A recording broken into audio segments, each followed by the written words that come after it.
Welcome to Crossroads and Cauldrons. We are two witches with jobs, families, and busy lives just like you. We talk about weaving the web of community, practicing magic, and life in the Deep South.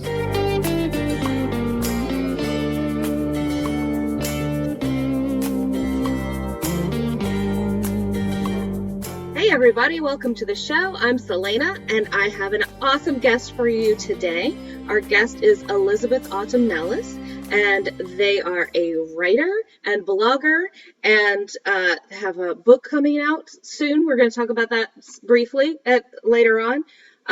But I first met you at, well, say hello. Hello. Hello. I'm glad you're here. Thank you. I'm glad to be here.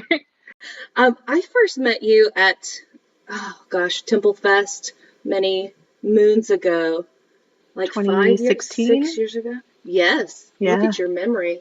That's I know. impressive. And the last time I saw you was the last time we had an in-person Temple Fest, and everything kind of went super crazy from there. So yes, it did. you had a lot going on for you, and then 2020 happened, and here we are. It's 2021, and I won't see you until 2022. So it's nice to see your face. Thank you. It's nice to see your face. I definitely am missing in-person Temple Fest. But me too. Yeah. Me too. But next year it's going to be crazy. Probably too crazy. Probably. We're all going to have to make up for the last 2 years. Yeah. I worry about that just a smidge. There's going to be all huggers. Everyone's going to be hugging. Okay, we did that. Tell me a little bit about what have you got going on? You are, I'm part of your Patreon, so I see some of the things that you're writing in little snippets and teasers, little teasers. I got a teaser this morning about your book. Yeah. Do you want to just jump out and start with that briefly? Sure. So I am a writer in all senses of the word. I do fiction, I do poetry, and nonfiction is probably one of the more recent ones, but I've been writing nonfiction for quite a while now too. I have been working on a book for Llewellyn for a couple of years now, unfortunately, due to personal circumstances. Things got put on hold for a little while there, but I am working on it currently, and hopefully it will be something that will be shared with the world in the near-ish future. But it is definitely something that I've been excited to work on and share. And in the meantime, I've been doing some smaller article pieces and things of that nature, getting back into the writing mode of things after a bit of a hiatus. So what's your book about? What are you working on? So it's interesting. It's changed a little over the last couple of years. Initially, I had pitched it as a book on working with the genus loci and working specifically with the spirits of place and developing a practice within that. And ultimately, when it comes down to it, it's still that. It's just simplified in a way that's more geared towards developing a personal practice in a way that makes sense to you. And so instead of working with, things like mythology and folklore from other places and things of that nature, really looking in and hunkering down to the land that you are on and looking at the folklore that is local to you, the history that is local to you, the flora and the fauna and all the spirits that are in your backyard, and developing a personal practice based around that. I am very excited about that particular topic because you don't have, you have mentions of it and sort of asides, but I don't know if there's a whole lot of material out there strictly focused on developing your practice around your spirits. Like that's your whole practice. It is, yeah. So I want to hear more about that. That's one of the things that we've been trying to get together for, it seems like a couple of months now. And, yeah. A big part of that was I just moved, and so the podcast sat on the very back burner, the little one that nobody uses, that one, for 2 months, 3 months. How long's it been? I don't know. But I really wanted to talk to you in the spring when everything was blooming, and talk about. I saw a workshop that you did on rekindling. And I think that's all connected with what you're talking about with developing your practice around the spirits that you live with. Yeah, And so, and I've just moved into a new house. So I've been you sort of have. Yeah. getting to know a whole new town, a new place, a new house. And so that's been heavily on my mind. So talk to me a little bit about that, about working with your spirits. Yeah. So the workshop in question was more geared towards the hearth and home and connecting with those spirits that are quite literally that you're living with, that are within your four walls, so to speak. And so we have our backyards. We have the spirits that everyone kind of works with in a general area. However, we have the ones that are much more close to home, quite literally. And so, working with the spirit of your house, the spirit of your hearth, developing a space for your hearth within your home so that you can connect with that energy is so important to a new house and to feeling comfortable in that house. It's a partnership just as much as living with anybody else is, really. And the more that you work with that energy, the more homey it's going to be. Our houses aren't just houses, right? They're places for us to get away from the rest of the world and have our reprieve and rekindle, which was specifically that piece that we were talking about back in February, early spring. And I typically tend to, well, this is a whole other subject basically, but I threw the traditional world wheel of the year out the window a couple of years ago, and really started developing it based on the seasonal cycles of where we are. I mean, you're down in the southeast. You can speak to the fact that your seasons look probably quite a bit different than the wheel of the year, which is based in England. Even up here in New England, it's very different. And so being able to focus our seasonal practices based on what is actually happening around us is really important. And so rekindling in particular is that time of year in which we're really focusing on waking up the home and opening everything up again and really fueling our fires after bunkering down over the winter. And so it's really that emerging piece of things again, and it comes into that hearth aspect of really wanting to kindle that fire, get things going, get things moving again, so that it can carry you through the rest of the end of the winter, early spring, and into the summer. But it's going to look a little bit different to everyone, depending on where you are, your spirits, the spirit of your house. I personally live in I think it's a little over 100 years old, duplex. And so I share that space with people above me as well. And it's definitely a different energy than a brand new house in the suburbs or an old brick building where there's, condos galore. And so there's definitely different energy to every space that you can inhabit, and connecting with that is so important. I agree with you. And hearth, that doesn't necessarily specifically mean just Yeah. if you have a fireplace. We don't have a whole lot of fireplaces in homes down here because it's, 90 degrees most of the year. That's true. But it's that central space. It's that place where you anchor your Yes. connection with your home. And that can be anywhere in your physical Right. space. Right. For me and personally, we also don't have a fireplace in our apartment, though they're definitely much more abundant in the New England area, especially where I grew up. It's a lot of very old buildings, and so there are a lot of fireplaces and hearths there. But even those have all been bricked off and shut down. The buildings are way too old and too close together for anyone to actually have fires in them without the risk of burning everything down.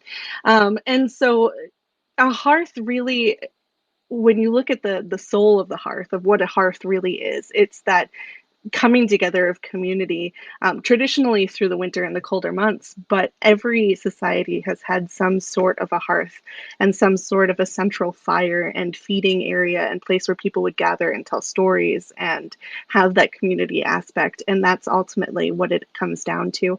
And every house has one, whether it be your living room. If you host regular game nights in your living room and that's where you host people, then that could be your hearth. For me, it's my kitchen. It's where I tend to cook a lot for people. I like to provide for people, and especially during the holidays, that is the time where my house tends to come alive the most.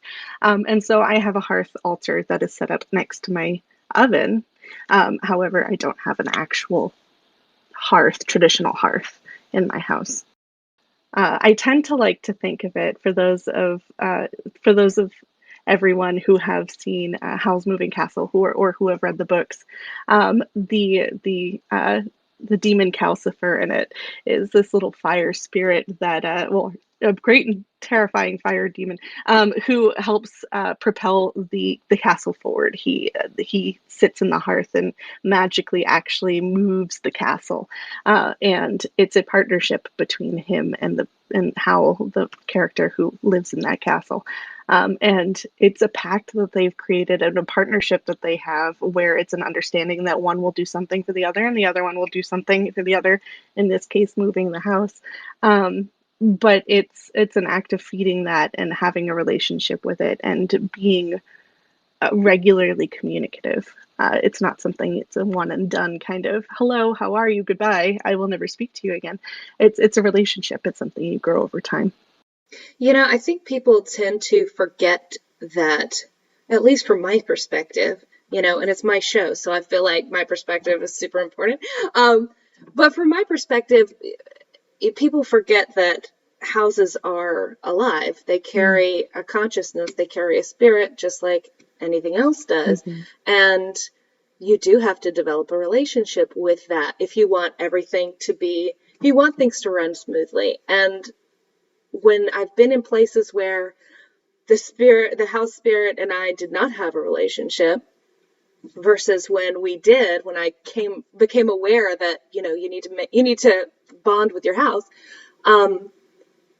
the difference in just even little things like how much dust accumulates and how much things sort of break down. And, it's very different when you're in active communion with your home and your space that you live. It's very different. One of the things that makes me very sad around here, so I live in the biggest city, I use that term very loosely, up in New Hampshire, and the majority of the state is mountains and farmland.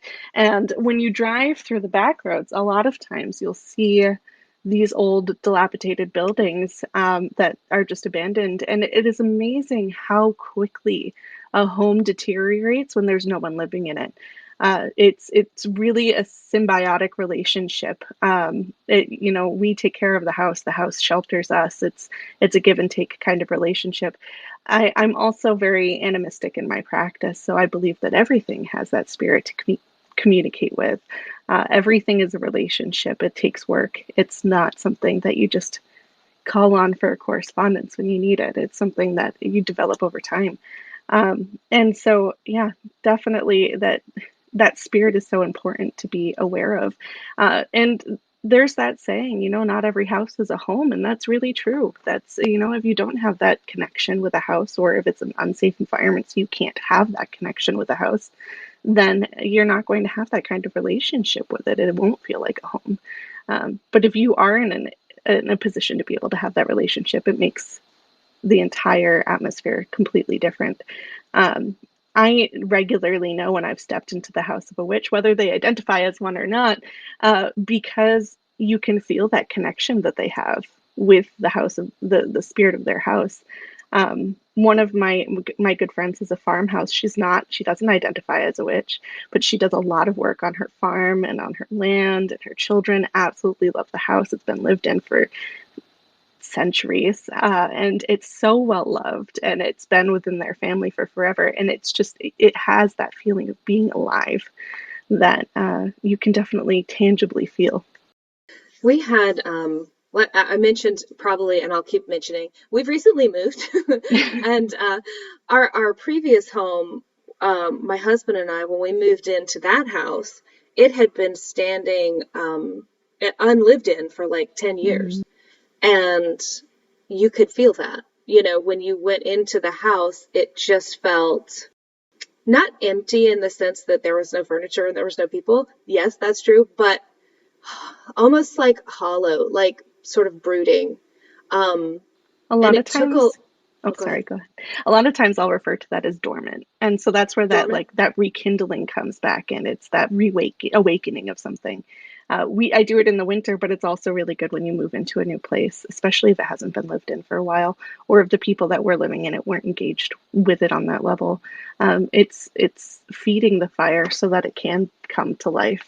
Otherwise, it's going to be asleep, dormant, empty. Yeah. Dormant is an excellent word for it. That's exactly how it felt. And it took until pretty much until my children were born. Mm. And that house, when I first got there, I was a youngster. I didn't have a connection with the house. And nor did I know to have one. But after the kids got there, then everything started changing and the house really came to life. When we moved to this house, the new house, it had the previous owners have been here like 30 years, and they deeply, deeply loved the house and took care of it. And you could tell you were walking into a house that had a healthy relationship with Mm. humans. Like it was in a healthy place. I was in a healthy place. We came together in a healthy place. So it was very, I was afraid that since it had been so attached to the previous owners, that it may not want, it may not be ready to have a new family. And especially with kids, this was a retired couple, dogs, so much noise and activity. But the house really sort of embraced us when we got here. And I was prepared for it to be like a long, slow process, but it wasn't. So it makes a huge difference on just the health Hmm. of a physical house to have humans that are having a relationship with it. Right. And ultimately, a house wants to be lived in. It wants to share those moments of life with you because it feeds into the life of the house, the longevity of the house. Um, and so, bringing children into those spaces, having those cherished memories with it, sharing that with it, is definitely a great way to connect with it.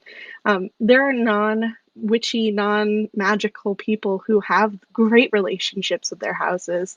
There are people who have made their houses from the ground up, and that is something that is completely beautiful, and something I wish I could experience someday. Um, yeah, I mean, it's definitely something that everyone can have, and like I said, it's tangible. You can really feel it. The difference between an when if you look at a traditional hearth, an old traditional hearth that hasn't been lit, hasn't been sat around for forever and a day, and it's just full of ash and dark and gloomy, and it feels that way, versus you walk into somewhere and it has a nice crackling fire going and it's well loved and the room has this beautiful glow in it's a completely different feeling to it. And so, yeah, I mean, I love to hear that a house is happy. And that is a good transition because, not all houses also want people to live in them. I mean, they do, but you can have it's not always very easy. So I it's I mean, and oh, go ahead. I didn't mean to no, cut you off. no, go ahead. No, but I think you're right because different people aren't going to be made for each other. Hmm. Different people aren't going to be able to live together. And I think that's you hear when people are buying houses or hunting for houses or different places to move to, they feel it. They feel that connection. It's just like when you meet somebody and you're friends, like right off the bat, you feel that because it's an energetic connection. It's not about are the bedrooms the right size and does it have a pool? It's about how does it feel, you know?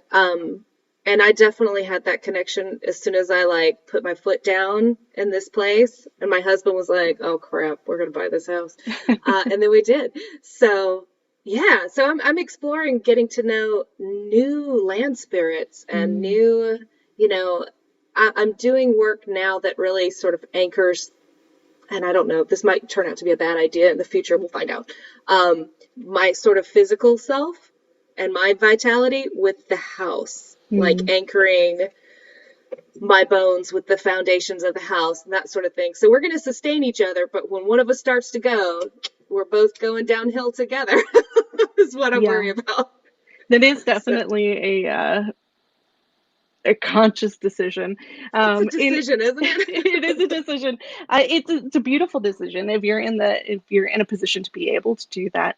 Even when you aren't doing that, though, it's interesting to note that oftentimes when you do have a relationship with your house like that, or even if it's just an altar, even if it's just a space that you have had that is your home base, it is interesting to note that if you let it go into disarray, if you let it collect dust or ash, or it just, whatever, if it's not in a conductive place for you, then it will show up in your life as well. You will also be in disarray. So it is important to, clean the house and put things in the right place. That's a big piece of that working agreement, is making sure that it's taken care of. And by doing that, you are also taking care of yourself. Exactly. My family is not as in tune with that as I am. But I get really stressed when there's like clutter and things around and things are not where they're supposed to be. And my family's just like, oh, it's mom again. No, I can feel it. I can feel the clutter inside me. It's not okay. So yeah, it's yeah. When I get stressed and my mind is cluttered, the house becomes cluttered. And sometimes when I can't clear out all the things that are in my brain, if I just clean the house, they go away or it opens it up. So there's a connection there. Definitely. I mean, not to dig too deep into this, but if you're looking at mental health purposes too, for a lot of people who struggle with things like neurodivergence or depression and anxiety, it can be really hard to keep up with those things. But also, when you do, whether someone helps you or not, if you're able to put the environment right and clean it and put it in a way that is more conducive to your energy, it helps lift those moods as well. And so it's interesting how it can, on one side, it can be hard to maintain, but on the other side, it's so beneficial for it to be maintained. And it doesn't have to look prim and proper for everyone. That's not necessarily what it needs to be. I have ADHD. I love clutter, but it's clean clutter. It's clutter in its place. I call it clutter chic. If you, I actually posted a picture of my desk setup on Instagram the other day, and if you look at it, like it's lived in. There are things everywhere, especially books. Books are a problem, but there's things everywhere because it's lived in, and that is important to me. But things like trash or laundry, things of that nature that aren't that just aren't good for your environment, those need to be taken care of in order for that sense of peaceful mind for both you and the house. Yeah, and see, that's what I'm talking about, because I suppose I refer to clutter as garbage and laundry and candy wrappers. And oh my God, my kids leave their socks just right on the coffee table. Like that's a place for dirty socks to be. Yeah. But no, I like tchotchkes. I'm very much a magpie. I have tons of I like those things. I don't know very many witches who aren't. Right? We're all a little bit magpie. I mean, I do bone readings because I was collecting so many tchotchkes that I was like, I need to have some kind of purpose for all of this. They need to get to work, right? Yeah. Oh yes, that's a good idea. I have a lot of things. I don't have a bone set. I have rune sets, and I have a goal of one day having a bone set. I have some pieces. I could just throw them all together and probably make a bone set, quite frankly. That's honestly how mine started. Yeah, I realized one day, I was actually in witchcraft too, and we had to, in the Temple of Witchcraft, we had to study a divination style that was new to us. And having been around divination my entire life, my mom's a professional tarot reader, that it was difficult for me to find one that I hadn't at least already tried. There are some systems that I obviously don't work with, but I had tried them in the past. And so I was just like, what can I do in this case? And I was just like, why not just make my own? And I realized that I had already this collection of things, and I just allowed it to grow over the course of the year. And it was already half made before I started.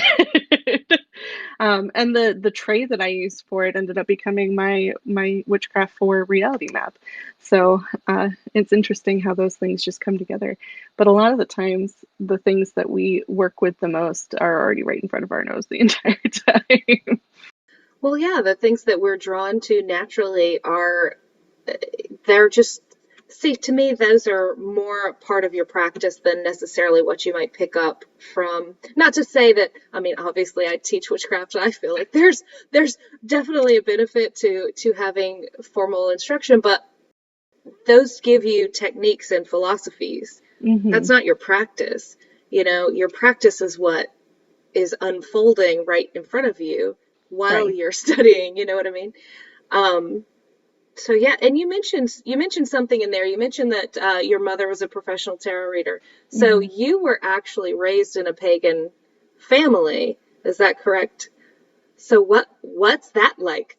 I mean, I don't know if you don't necessarily have the comparison, but I know down here anyway, for the most part, everybody is some brand of Christian. mm Most prominently, I think, is Southern Baptist, and the idea of growing up in a pagan household is pretty foreign to most of us. I think there are usually stories of, you know, my great grandmother read coffee grounds.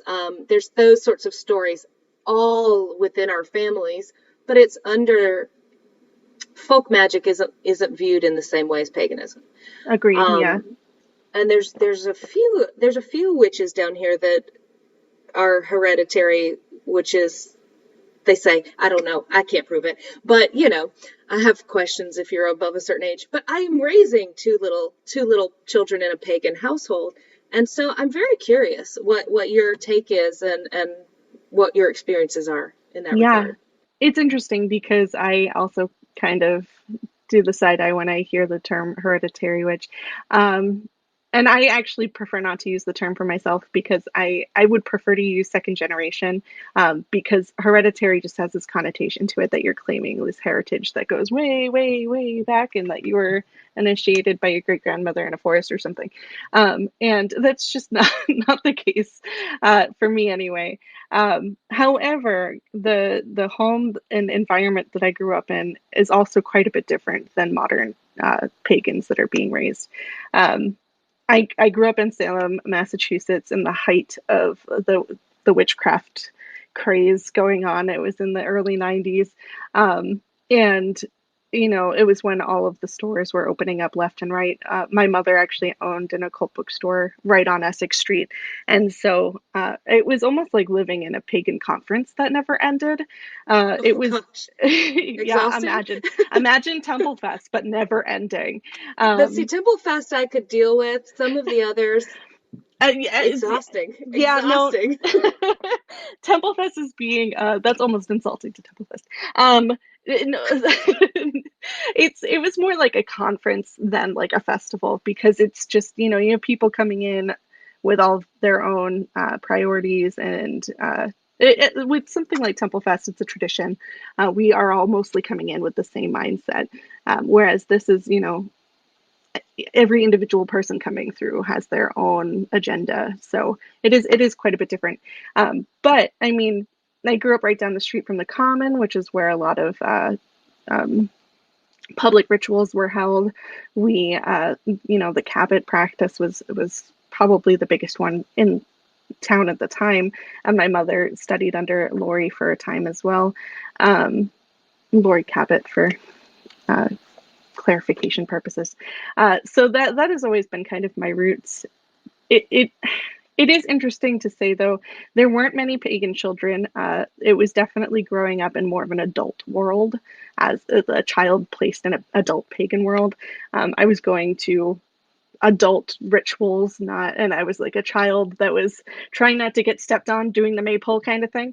Um, but it was interesting. I really loved it. I was always wanting to be right in the middle of everything. I was usually allowed to sit in on rituals because I was well behaved and I could sit and watch, and I would just sit there engrossed. Unfortunately, I also have asthma and a smoke allergy, so I would usually be like leaning out the window trying to breathe from all the incense smoke. But I absolutely loved all of it and really wanted to be a part of it from the get-go. If we choose our parents, then I definitely think that I kind of chose that environment just so that I could get a head start on it because I already knew what I wanted. I have an older sister who was also growing up alongside me in that. She's 7 years older than me, though. So by the time that I was engrossed in wanting to be in those kinds of things, she was in the throes of early teenagehood and was like, I want nothing to do with all of you. I want to go be a teenager. So it was, there were maybe 4 or 5 other children, and that was about it. So yeah, it was definitely really interesting. I learned a lot early on, practice wise. One thing I'm really thankful for is that the religious aspect wasn't something that was forced on me or taught even. It was something that I was allowed to come to my own terms with. One of the things I'm definitely most thankful for is that natural abilities that came to me were encouraged and promoted rather than being stifled, which is something that unfortunately a lot of pagans who have those kinds of abilities have dealt with. So I definitely appreciate that. It came with its own challenges as well, though. It wasn't the most healthy of environments. Being, a child growing up in an adult environment isn't always the best. And I actually ended up moving with my father around the time I was 8. And he lived up here in New Hampshire. So I ended up kind of going back and forth for several years. And it's interesting how different my parents' approaches to paganism are. My mom is very into the ritual and theatrics. She's been a professional tarot reader for longer than I've been alive. But her baby, her favorite kind of mode of witchcraft is ceremonial witchcraft. She is all into the Golden Dawn ceremonial piece of things. And my father is the type of person that's of the mindset that you don't need tools at all. All you need is your will and focus and communication. You don't need any tools. That's all just extra, which I agree with to a point. I think learning wise, it's important to have those things until you can get to a point where you can do things without them. And even then, we need direction sometimes. But it was almost like two completely different extremes. And growing up half with one and half with the other really allowed me to view the best of both worlds and come up with something that was wholly unique to me. And I appreciate that. That's really interesting. No, but I agree with you. I feel like that would give you the opportunity to really find a middle ground and a balance between, because those are both two extremes, and I don't know if either one is particularly balanced. I agree with you. Like, you don't need tools, but back to what we were saying before, you develop relationships. Yeah. And your friends can help you guys, even if Yes, it's, an altar tool. It can help definitely. you. You don't need it, but it can help. And it Yeah. helps Oh, you wow. focus. I My personal practice is very much wavelength based, and so I'm a string player. I play violin, and I've dabbled in the cello. I would love to play the cello more, but when I think of witchcraft, I always think of it like tuning a string instrument. So typically you'd play one string, get that one tuned, and then you would cross tune by playing 2 strings at the same time. And you can hear the dissonance between them as like a wah, wah, wah kind of thing. And you turn the peg and you tune them until that dissonance is as small as possible. So you're cross tuning them.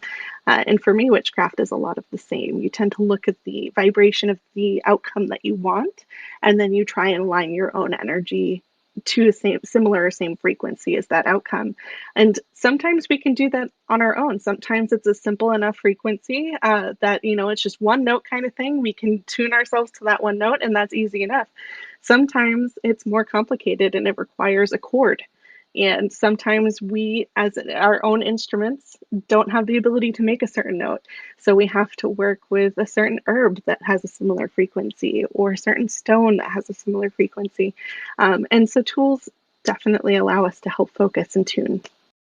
I agree. I really like the way that you talked about tuning. I play guitar badly, but I know what you mean. I can tune it easily though.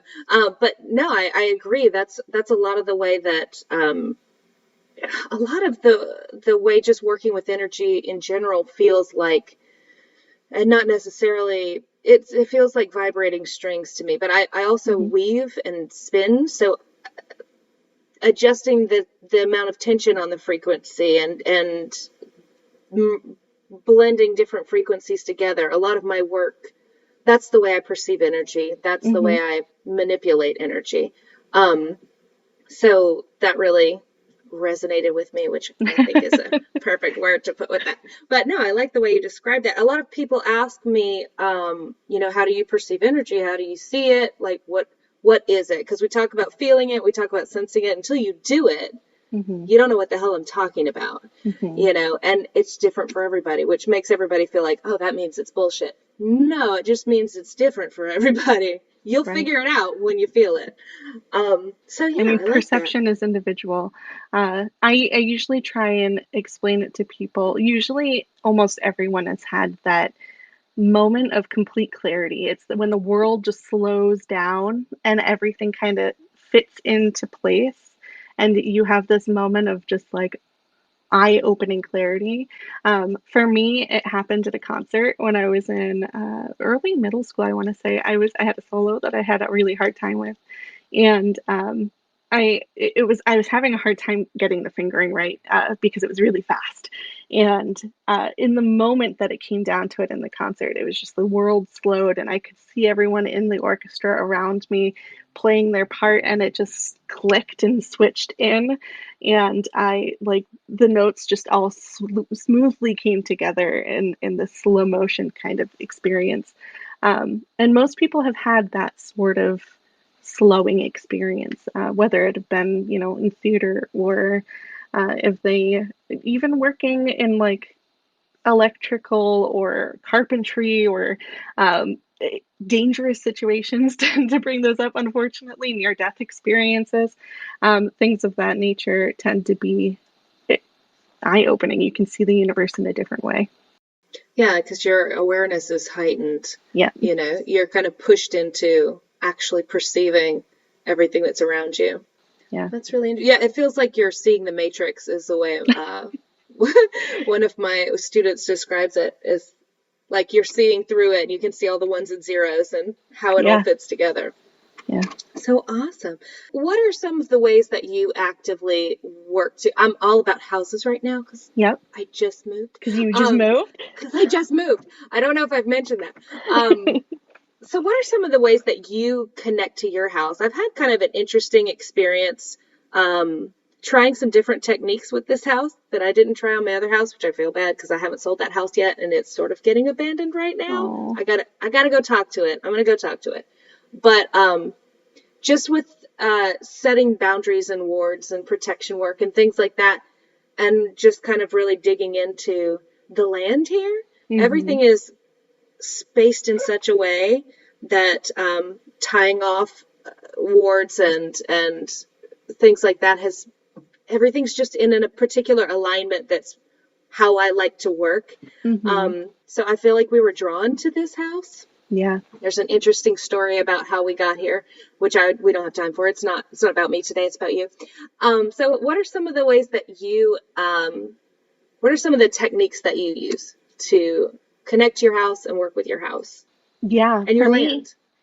For me in particular, like I said, I live in quote unquote city. And it's an apartment. And so I don't own it. It's not it's not a land that I can really do too much. Especially I have landlords that are a little persnickety about things that I can do outside of my own apartment. But there are things that you can do energetically for sure. Um, and for me, because I don't have access to making big differences on the land physically, it is very energetic. It is just a matter of tuning in and chatting and seeing how it's doing, leaving offerings. Um, People who, when I lived in a dorm, It was very even smaller than that, working with a little microcosm of an altar, but tapping into the energy of the place. Um, Anywhere you are, you can do that on a conscious, energetic level. You probably need to be able to perceive spirit in some form in order to do it. But that's all something that can be worked on. As far as physical things, I feel like, you know, as a millennial, we're all running towards this like love of homesteading and wanting our own land in the middle of nowhere so that we can develop it and farm and not live off of it. I really want to keep bees. That's like a dream of mine. I Actually, one do of them. keep bees. You're Do gonna love you? it. Yes, Oh, you're gonna so love it. my our friend Danielle just got bees recently, a few months ago, and she has said that I can help work with her bees, and I'm very excited for that. We have a great bees, and I have a great relationship. So, but doing things like that, working physically in the land, planting things, walking your premises is huge. I mean, that's an age-old practice. Um, where it's a little gentler nowadays, you can just walk it. Old practices involved, you know, beating the head of small children against rocks. We don't really need to do that anymore. But Depends walking, on the children. but walking the premises of your land, knowing the boundaries of it, really knowing it in and out, know what grows on your land naturally. Um, when you are opening your house to people, being conscious of that, knowing, letting the house know beforehand. If you're providing meals, provide a little something extra to the house. I tend to actually make a little small plate for the spirit of the house, and I put that aside on the hearth altar. Um, and you can light candles for it. I have an altar space that's maintained specifically for it, where I also do work for community because it's that microcosm, macrocosm aspect of things. Um, but yeah, there's so much that you can do. One thing that I've always found beautiful when people do have a house and they have children is the planting of a tree when a child is born. And that is a great way to work with the land and have that connection and relationship with it, especially for that child growing alongside the tree. Um, there's so many different practices, but when it comes down to it, it's going to be about what you get from the house, what it wants. Not every tree is going to want you to plant. No, not every tree. Not every house is going to want you to plant a tree on it. Houses aren't probably going to like if you chop down trees on it. It's a matter of listening. Some might, you know, some there are plants that are not great for the environment of a house, and so just working with it, listening to what it wants. Um, it's hard to say too much other than that. You can I actually am so the book that I'm writing is all about teaching you to have those conversations so that you can have them and develop the practice that looks best for you. I am hesitant to ever tell anybody what to do because it's going to be different for every person. However, I have been working on a side project of hearth and home practices and recipes and things like that for my Patreon.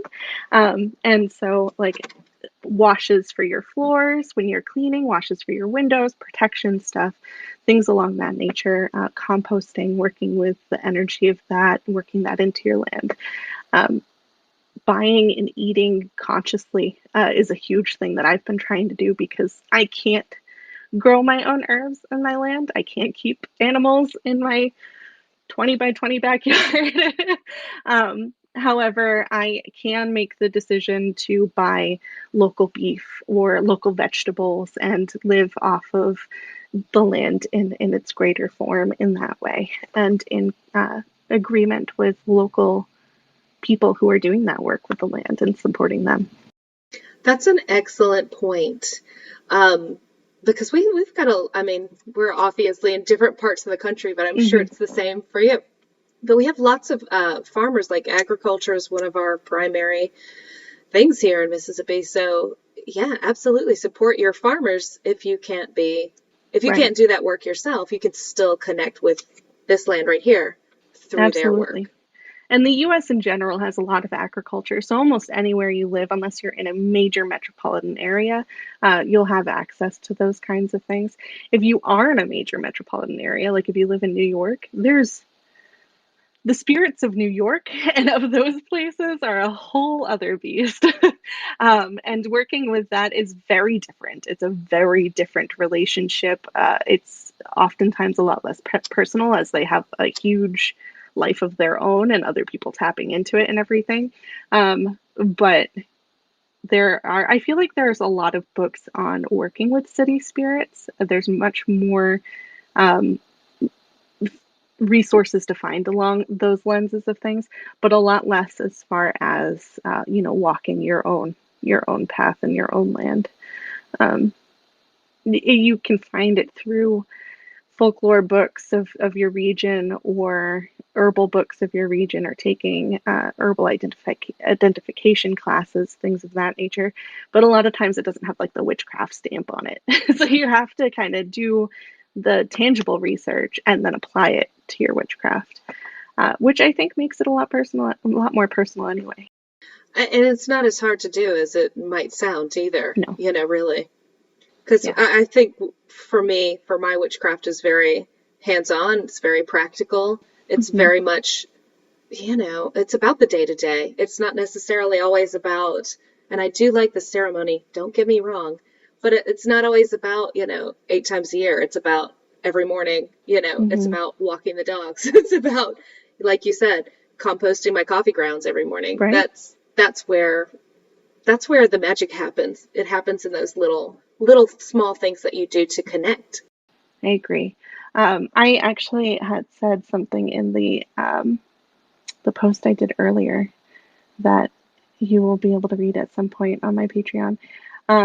That was along the nature of, you get to a certain point in your witchcraft in which your witchcraft isn't ruling your life so much as you're living a life that is supported by witchcraft. And it's just a much more natural kind of relationship at that point.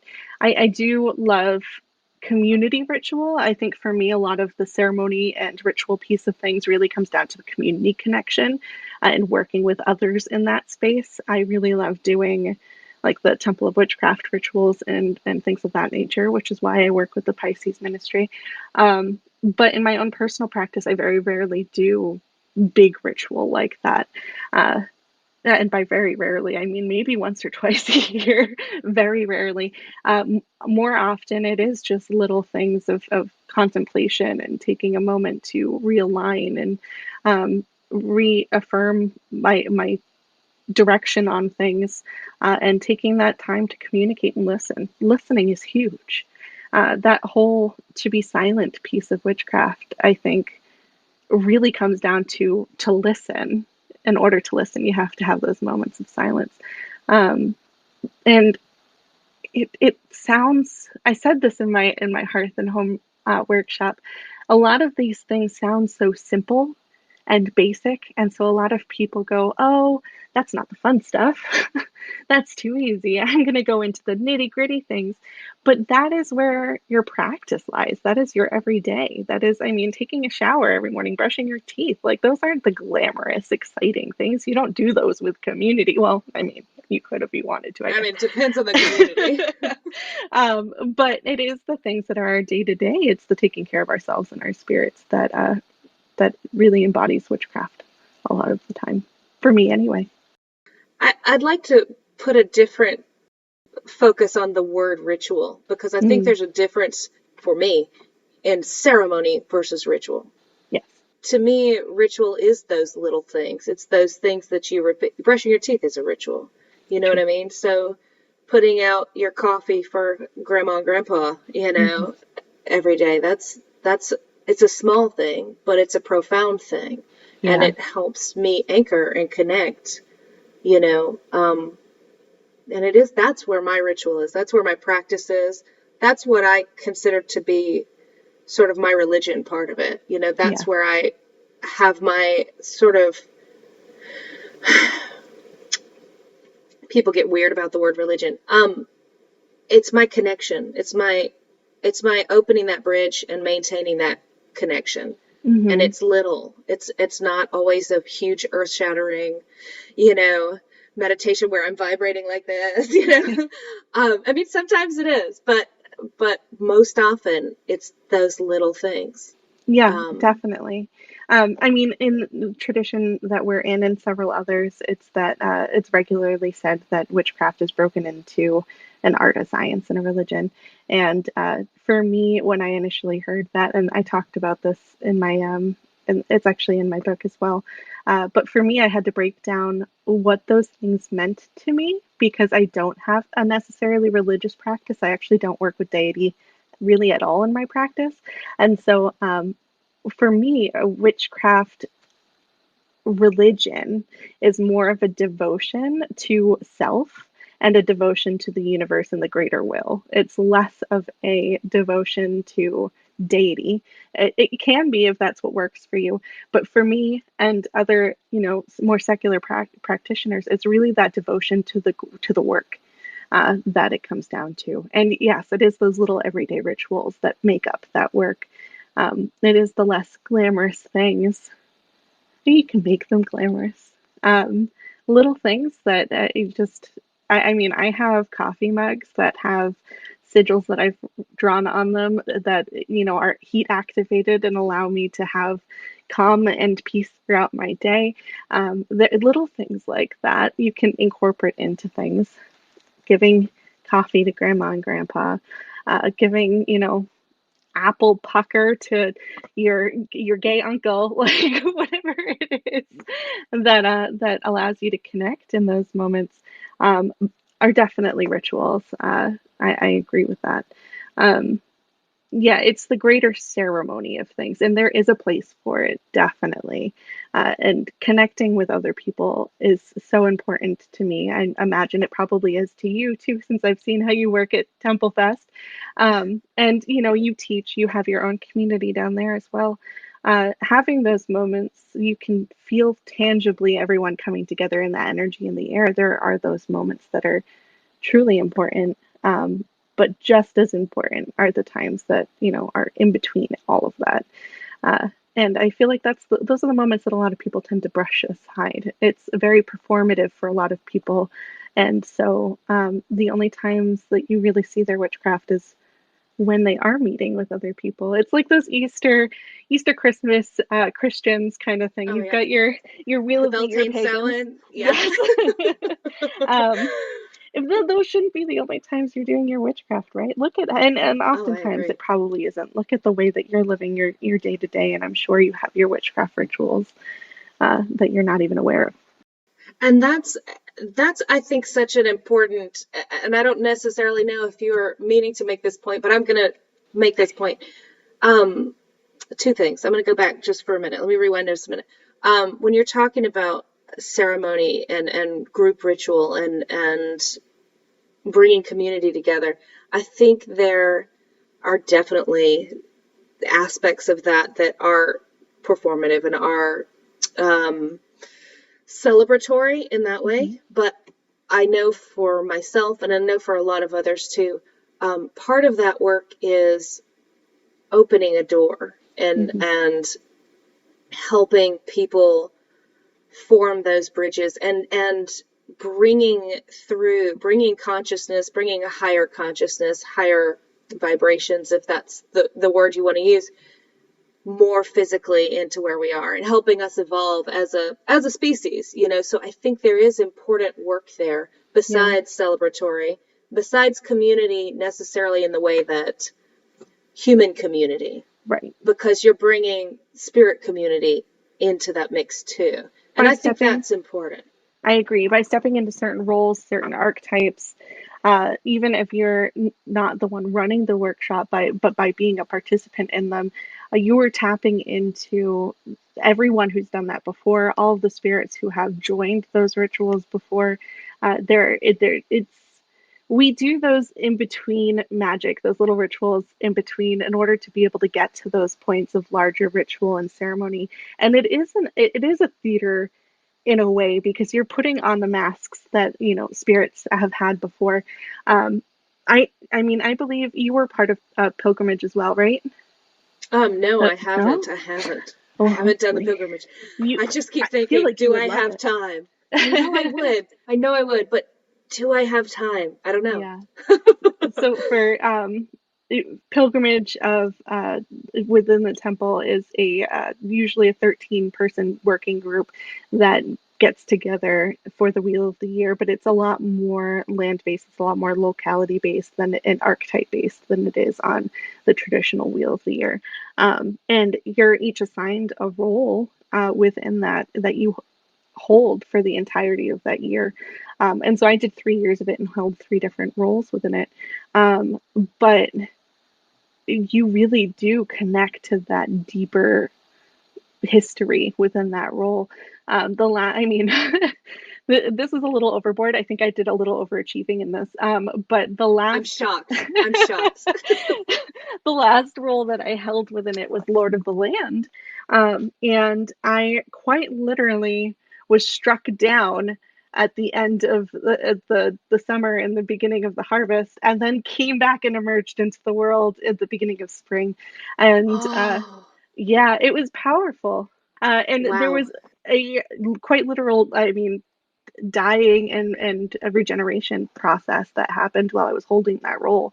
And those kind of initiatory experiences are what come from that higher work of that ceremonial piece of things a lot of the time. And it is such an ingrained, deep personal work. And being able to do that with a community is something that I suggest that every witch can be a part of at some point in their lives if they can. Unfortunately, it's not accessible to everyone yet, um, but I hope someday it is. And it's those higher, larger works of being able to come together as a community that really push you into that next level of things often. I had no idea that that was the role you had during that time period. Yeah, Wow. yeah. I was also in Gabora when it happened. Uh, That was a so, lot. Well, yeah. gosh, it was a lot on its own. I'm glad you're alive. Thank you. I'm I glad I'm mean, alive. I don't know. I'm not good with the words. I'm a Sagittarius, but I'm very, very was afraid and worried for months there. So you have a lot of love and support just I all do. over the country for you.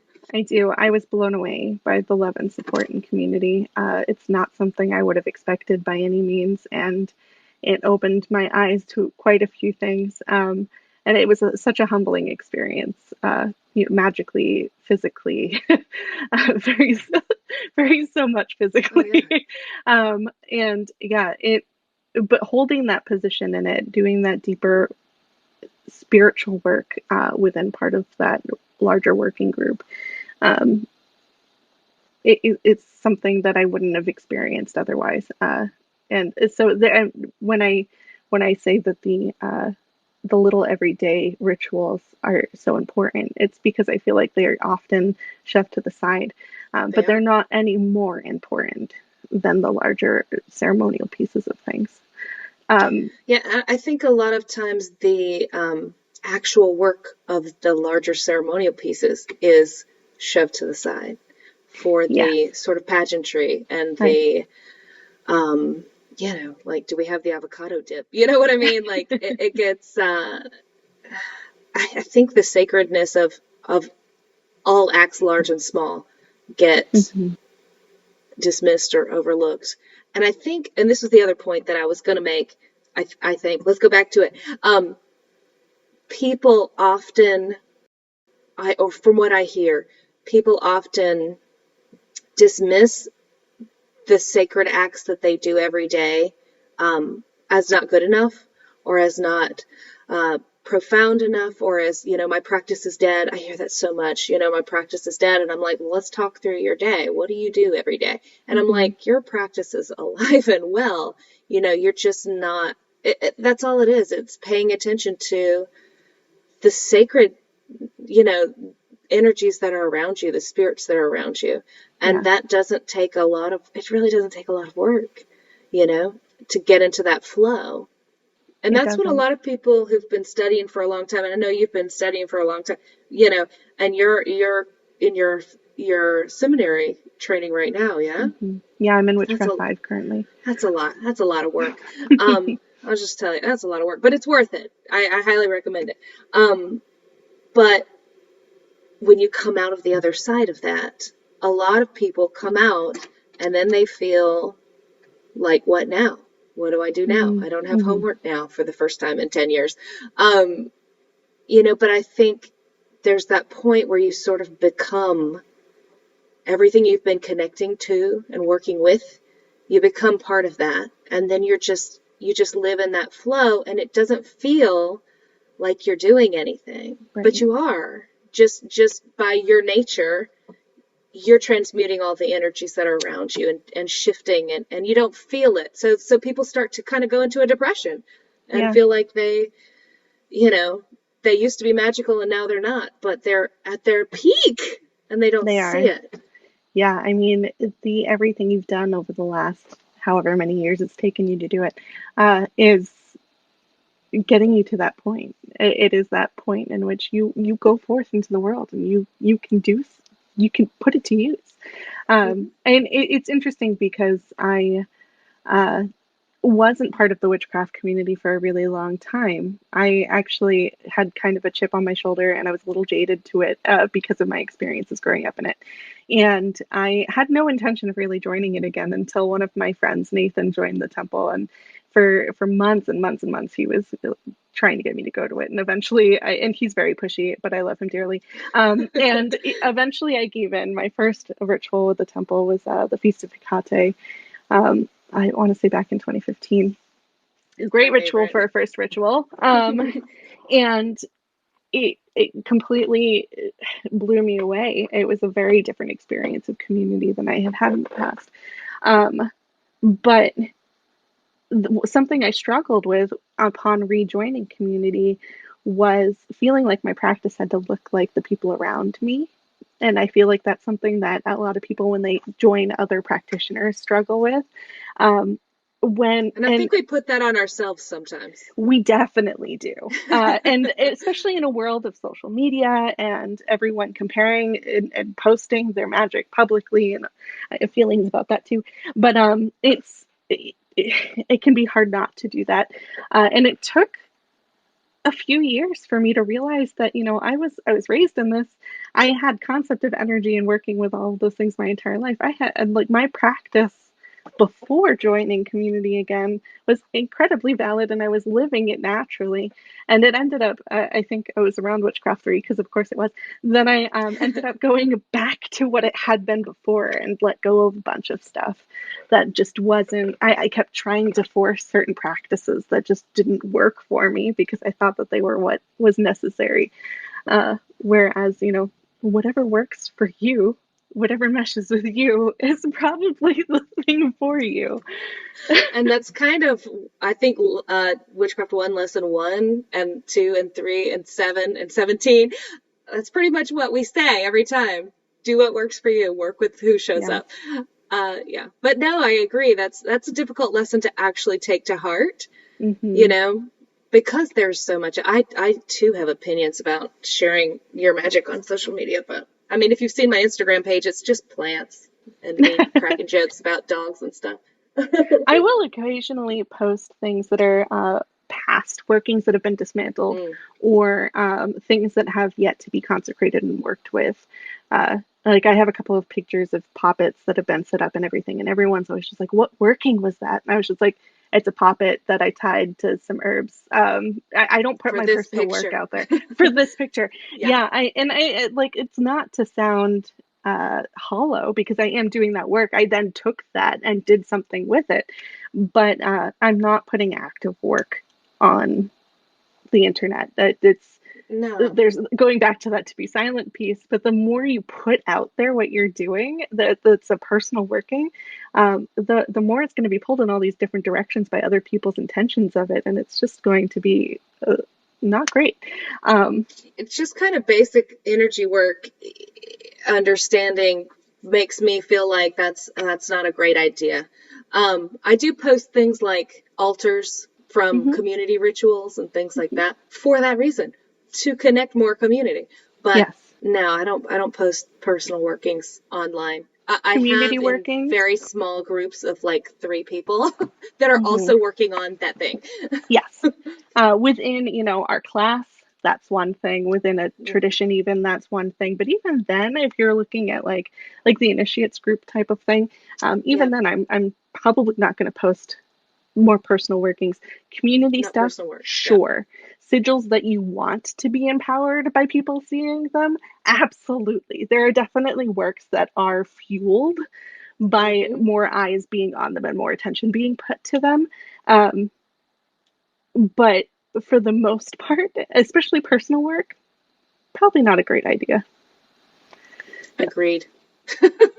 I'm often sort of taken aback by some of the things I see online, but I might be a 9,000-year-old lady inside. Who knows? I Well, feel that yeah, way. sometimes I feel that way too, and I'm not even 30 yet. Um, Oof. yeah, I'm in Witchcraft 5 right now while I'm in my Saturn return as well, so that's an interesting. Oh, I had Witchcraft 3 during my Saturn return, so that was That fun. So I bet you're having a real good time right now. it's actually been, I'm gonna knock on wood here, it's been very gentle. I Oh, think good. I think I think the shadow leading up to my Saturn return was really rough. Yeah, And the actual return itself has been incredibly gentle so far. So hopefully it stays that way. I've had, that's good. Mine was kind of on the front end. I think I was 29 when I hmm started Witchcraft 3, and then we just got into the of it all together. It was a mess. I was a mess. Ugh. I'm glad that's over, and I still had friends at the end of it. Some of them. I lost some, but I kept some too, which I think is important. hmm So bless them. Well, in the idea of working groups too, I know we had talked about the sacredness of public ritual and how that's sometimes put aside. And I think in once you get to a certain threshold of people, that's going to always be the case. I don't think Hmm. you can have a super sacred ritual with that are public, that are open to people who can come in from any walk of life. It's just people are going to have their own agenda and come in with that, and it's going to be pulled in a bunch of different decorations, directions, Decorations, nice. decorations. um, and so that makes it incredibly hard to do. But hopefully, by doing that ritual for those people, you are sparking something within them that they can then take and move on with on their own. Hopefully, right? That's the Yeah. plan. But I think there's a reason why traditional covens and everything were no more than 13 people. Smaller groups of people have that ability to have a more sacred working that is happening, something that they can take and maintain and keep in that mindset for much longer. I would agree with that. I think that just having led public rituals and, for years, when you have different sizes of people there, and some are my students and some are not, and you can tell when it's mostly people who are students that have been working together for a long time. There's a different, I don't know, you know what I'm saying. I'm making hand gestures, It's a different collective but energy. it's a different collective energy. It's a different, it's like a different flow. Yeah. It moves in a smoother, faster sort of way. But that's not to say, that bringing in people from the outside, you can shore up those energies, especially if you have enough of people that are used to working together. Yeah. Together, they can sort of hold that space. And Yeah. that's an important part of coming to ritual, that I think people just overlook stuff all the time. But I think You they are do. a I think participant by you're being a a viewer. participant. Yes. You're part of the work. You are a Yes. vital part of the work. It's not about who's standing in the middle doing all the yammering. It's about everyone.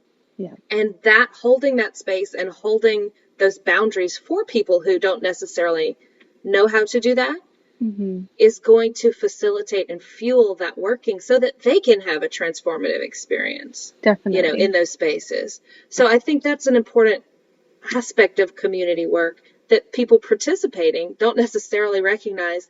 Their role is vital. It's Hmm. important in the community work. So, and I think when people don't, it's when you have a lot of, or if you've just got 200 people there, there's no way you just can't, Right.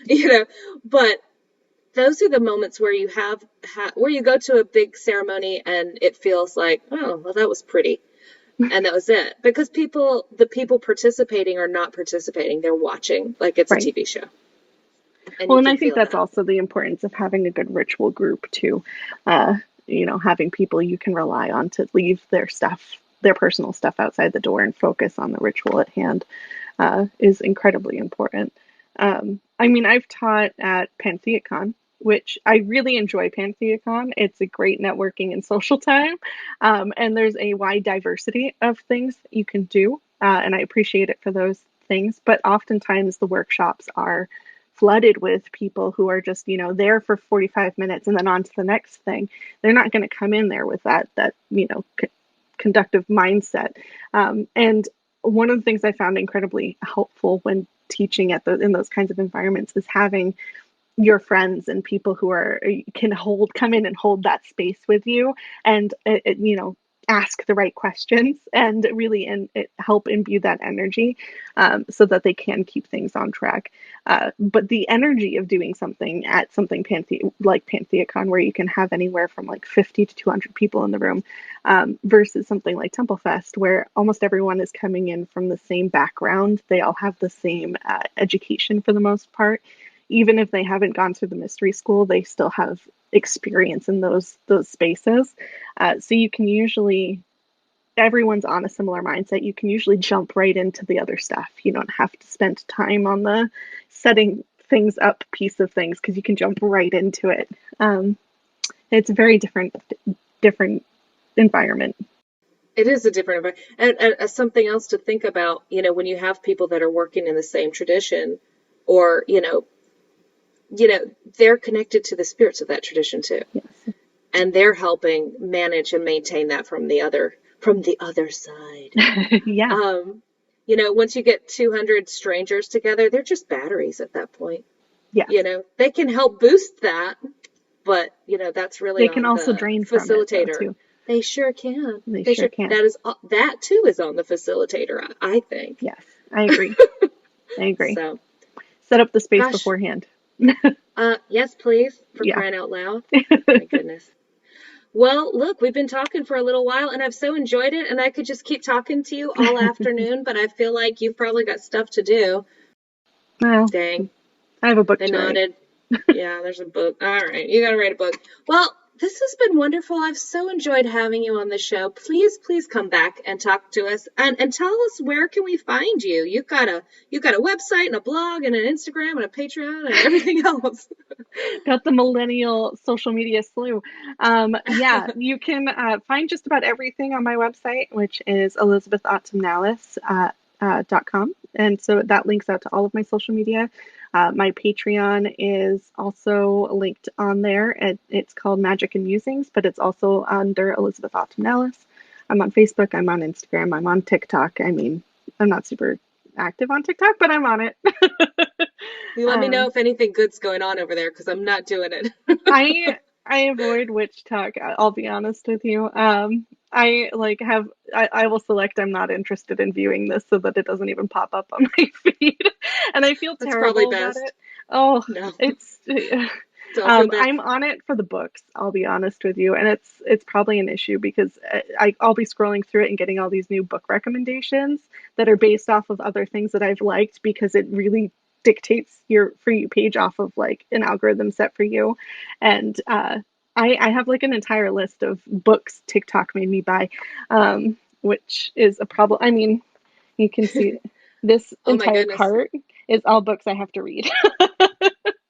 Read those and then get some. I'm just as bad. Look, I've got 3 shelves right here behind me of books, and I get them and I'm like, I'm going to read them. I think really my hobby is not necessarily reading, but buying books. Buying books. Yeah. I do also read, but I buy more books. I buy more than I read. Yeah. Yeah. But that way I'll never run out, But then I have ebooks, which is great because you can just get the next one right after. We've gone off on a tangent. Anyway, we're going to link all of your website and all your information in the show notes. And it's been absolutely wonderful having you. Please come back and see us again. Thank you for having me. Thanks, everyone, for listening.